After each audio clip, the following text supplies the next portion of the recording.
কি গো গিন্নি, তোমার আনাজ কাটা হলো? তাহলে আমাকে দিয়ে যেও, তরকারিগুলো এবার রান্না করতে হবে তো। এই যে গো হয়েই এসেছে, আর একটুখানি, বেশিক্ষণ নয়। দেখেছো, আবার বাইরে বৃষ্টিটা বেড়েছে। বৃষ্টি বারুক আর যাই হোক, আমাদের দোকানের বেচা কেনা তো থামবে না।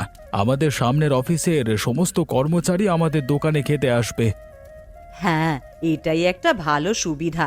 প্রত্যেকদিন আমাদের খাবারগুলো বিক্রি হয়ে যাবে, নষ্ট তেমন হবে না। সেই রকম দেখেই তো এই দোকানটা কেনা। এই আগের মাসে দোকানের জন্য যা লোন নিয়েছিলাম সেটা শোধ হলো, এবার শুধু লাভ হবে। এইভাবেই উন্নতি হোক আমাদের দোকানের, আর উন্নতি হোক আমাদের সামনের অফিসের। যত লোক অফিসে কাজ করবে ততই আমাদের লাভ। এই যে আমার রান্না হয়েছে, তোমার সবজিগুলো এইদিকে দিয়ে দাও। বেশি দেরি করলে হবে না, জল খাবারের সময় অনেকে খেতে আসে। সেই খরিদ্দারগুলো যদি চলে যায় তাহলে আমাদেরই লস। এই নাও গো, ধরো, হয়ে গেছে সব সবজি কাটা। উহ, আর এই রোজের বৃষ্টি ভালো লাগে না। বাড়ি যেতে গেলেও ভিজতে হয়, ছাতায় আর পানি আটকায় নাকি। কি আর করা যাবে বলো গিন্নি, তোমার তো কাজ শেষ। তুমি তাহলে বাড়ি যাও। হ্যাঁ, বাড়ি গিয়ে একটু বিশ্রাম নেবে। সেই তো কোন সকালে উঠেছো। হ্যাঁ গো, এখন আমি তাহলে যাচ্ছি। দুপুরে আমি হোটেলে চলে আসব, তখন তুমি বাড়িতে বিশ্রাম করবে, ঠিক আছে? হ্যাঁ হ্যাঁ, ঠিক আছে, তুমি ছাতাটা নিয়ে যাও, সাবধানে যাবে কেমন।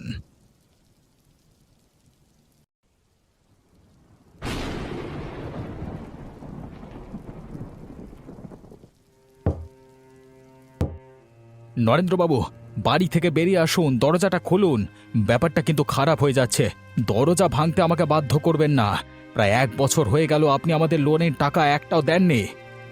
দেখলি তো, পালিয়ে যাবে কোথায়? শহরের ব্যাংকের লোক এখানেও চলে এসেছে।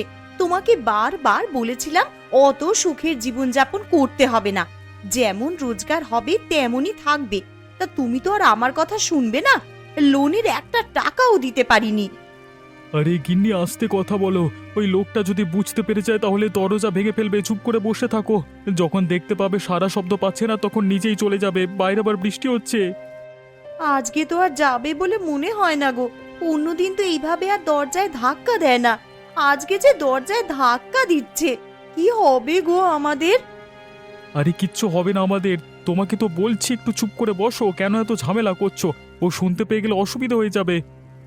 এমন কাজ করব কেন যাতে মুখ লুকিয়ে চলতে হয়? তোমায় তো দেখাতে হবে না আমার দিদিদের থেকে আমি অনেক বড় লোক। এখন মনে হচ্ছে ওরা ওদের জায়গায় ঠিকই আছে।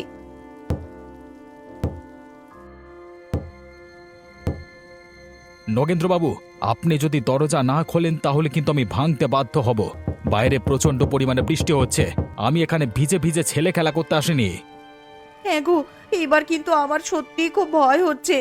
যদি আমাদের ধরে ফেলে তাহলে যে পুলিশে দেবে, আমাদের বাড়ি কেড়ে নেবে।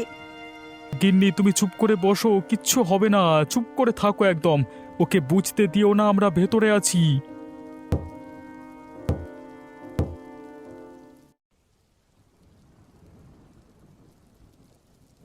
হ্যাঁ, বুঝলি রবি, এই বৃষ্টির দিনে গরম গরম ভাত আর তরকারি হলে ভালোই হয়। বিরিয়ানি হলে মন্দ হতো না। কিন্তু কর্তাবাবু, আমাদের গ্রামে তো বিরিয়ানি ভালো হয় না। আর আপনি যে গরম গরম ভাত খাবেন, গিন্নিমা তো এইমাত্র বাপের বাড়ি গেছে। ওটাই তো হয়ে গেছে সমস্যা। আমি একা এখানে আছি, শুধু খিচুড়ি করছি আর খাচ্ছি।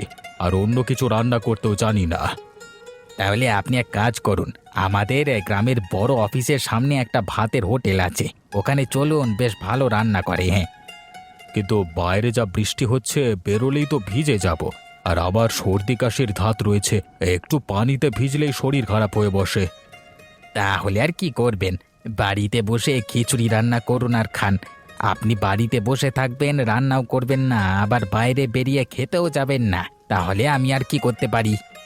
তোমাকে আর কিছু করতে হবে না। যদি দুপুরের দিকে বৃষ্টি কমে তাহলে ওই ভাতের হোটেলে খেতে যাব।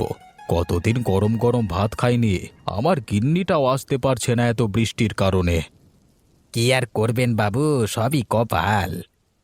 কি আর করা যাবে, দেখি দুপুরের দিকে এবার কি হয়।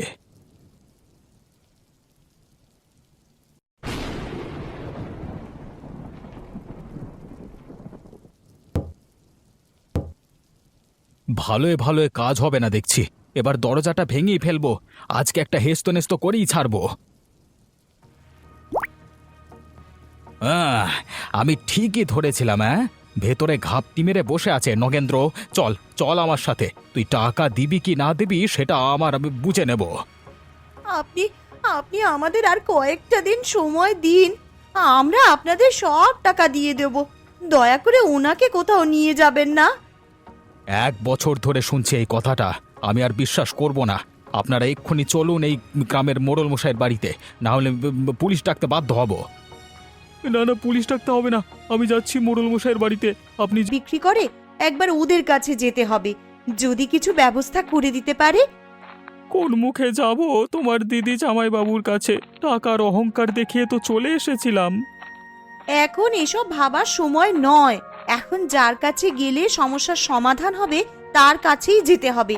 আমাদের মুখে তো চুনকালি ফেলেই দিয়েছো, আবার না হয় মুখ পোড়াবো। আমাকে ক্ষমা করে যেমনটি বলবেন তেমনটি হবে। এবার কটা দিন সময় দিলে আমি বাকি সব টাকা মিটিয়ে দেব। আমি ওসব কিছু জানি না। আজকে লিখিত একটা বন্দোবস্ত করেই ছাড়বো। 1 বছর ধরে শুনছি এরকম কথা। আসলে আমার স্বামীর চাকরি চলে গেছে। শহরে থাকতাম আমরা, তবে বেশি টাকার চাকরি ছিল না।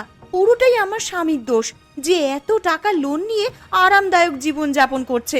তবে আমরা শোধ করে দেব। সেসব তো পরের কথা। আগে চলুন মোড়ল মশাইয়ের বাড়িতে। ব্যাংক আমার উপর চাপ দিচ্ছে আর আপনি পালিয়ে বেড়াচ্ছেন। চলুন আমার সাথে। হ্যাঁ যাচ্ছি যাচ্ছি, চলো মোড়ল মশাইয়ের বাড়িতে। আমি আপনাকে নিয়ে যাচ্ছি, চলুন চলুন।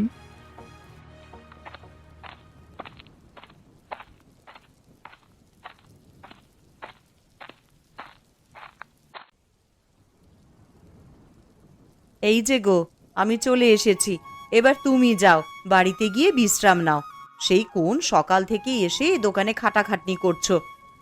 আরে এইমাত্র তো এলে, আমি একটু হাতে হাতে কাজ করে দিই, তারপরে তুমি করবে।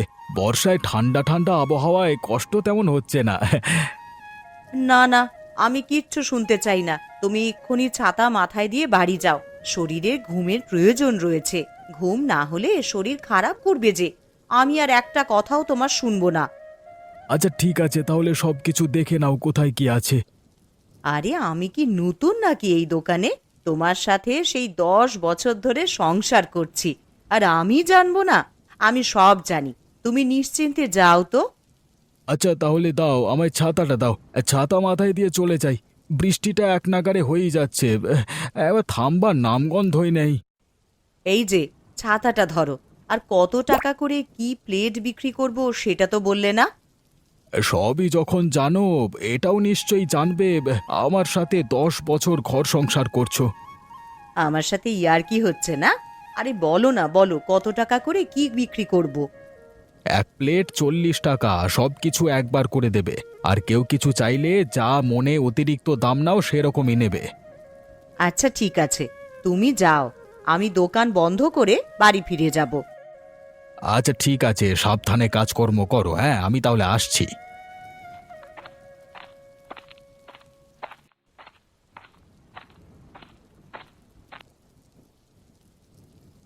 কি ব্যাপার, এই দুপুরবেলায় তোমরা এখানে? নগেন্দ্র, কিছু হয়েছে নাকি? মোড়ল মশাই, আমি আপনাকে বলছি।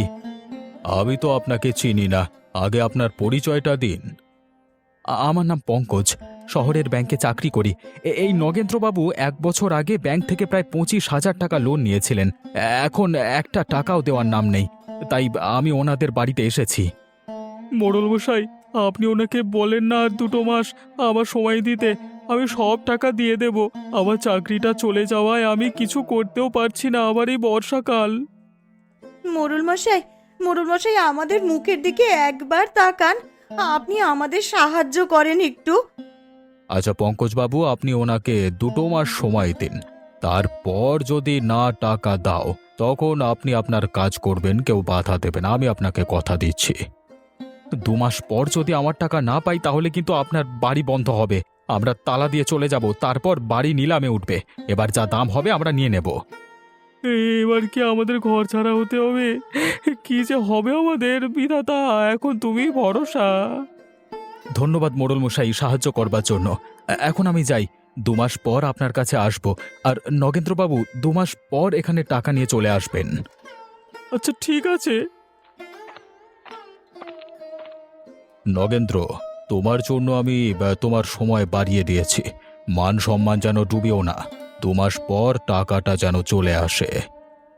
জানি না কি হবে, এবার মনে হয় রাস্তায় ভিক্ষে করতে হবে। তাহলে এখন যাই মোড়ল মশাই।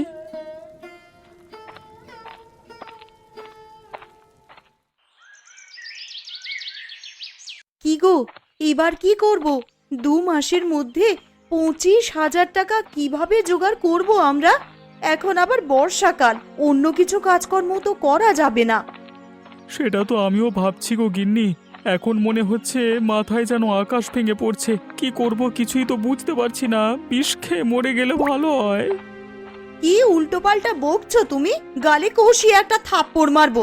শোনো, আমার দিদিরা তো এই গ্রামেতেই হোটেলে খাবার দাও, বড্ড ভুল করে ফেলেছি। তখন শহরে চাকরিটা ছিল, ভালো বেতন পেতাম, তাই টাকার অহংকার করে ফেলেছিলাম।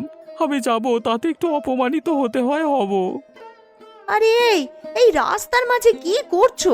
আরে ওঠো ওঠো, এখন বাড়ি চলো। সন্ধ্যায় তাহলে যাবো একবার দিদির বাড়িতে, গিয়ে কথা বলবো, কেমন? হ্যাঁ, আমাদেরকে সাহায্য করবে। ওরা যদি আমাদের ফিরিয়ে দেয় তাহলে আমরা কোথায় যাব?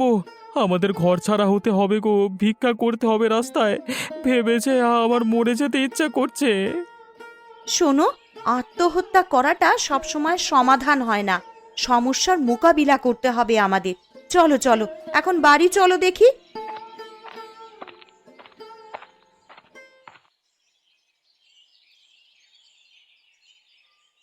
আমি এসে গেছি। ও, তুমি শুয়ে পড়েছো? তা ভালোই করেছো। আরে আরে, তুমি চলে এলে, কটা বাজে গো? তোমাকে ছাতাটা দিয়েও আসা হলো না। আরে আরে, অত তাড়াহুড়ো করো না, আমার বেচাকেনা হয়ে গেছে বলেই চলে এলাম আমি। বিকেল হলো তো, আর বাইরে বৃষ্টি পড়েনি এখনো। ভোরবেলা থেকে এত খাটাখাটনি হচ্ছে তো, তাই চোখটা লেগে গিয়েছিল, আর উঠতে পারিনি গো। আরে আমি বুঝি গো বুঝি, এই রকম হয়, তার জন্যই তো আমি তোমায় কিছু বলিনি, আর রাগও করিনি। তুমি যে আমার দুষ্টু মিষ্টি ভালো বউ, তোমার মতো বউ হয় না। কি যে বলো না, আমার লজ্জা করে। এই যে আজকে এতগুলো টাকার রোজগার হয়েছে। আরে ও তো অনেক টাকা গো। আজকে এত খাবার বিক্রি হয়েছে। আমি তো ভাবলাম আজকে তেমন বিক্রি হবে না, সারা দিন ঝমঝম করে বৃষ্টি পড়ছে। আজকে বৃষ্টি হচ্ছে বলে দোকানের সামনের অফিসের সবাই আমাদের দোকানের গরম ভাত খেয়েছে। বাড়ি থেকে আনা ঠান্ডা খাবার কেউই খায়নি। ঠিক আছে, তুমি এক কাজ করো, আমি এই টাকাগুলো গুছিয়ে রেখে দিচ্ছি। অনেক খাটাখাটনি হয়েছে, তুমি একটু বিশ্রাম নাও। কিন্তু বাড়ির যে কাজগুলো বাকি আছে সেগুলো? আরে ওসব নিয়ে একদম তোমাকে ভাবতে হবে না। এই বাসনপত্রগুলো ছিল, আমি পরিষ্কার করে দিয়েছি। জানি তোমার এতে কষ্ট হবে। যাও, তুমি একটু বিশ্রাম করো। সত্যি গো, এইরকম জীবনসঙ্গী পাওয়া ভাগ্যের ব্যাপার। অনেক ভাগ্য করে তোমায় পেয়েছি। ঠিক আছে, আমি তাহলে ঘরেই গেলাম। ভিডিও 2 পার্ট যদি দেখতে চাও তাহলে ভিডিওটি একটা লাইক করে চ্যানেলটাকে সাবস্ক্রাইব করে কমেন্ট বক্সে 2 পার্ট বলে লিখে যাও।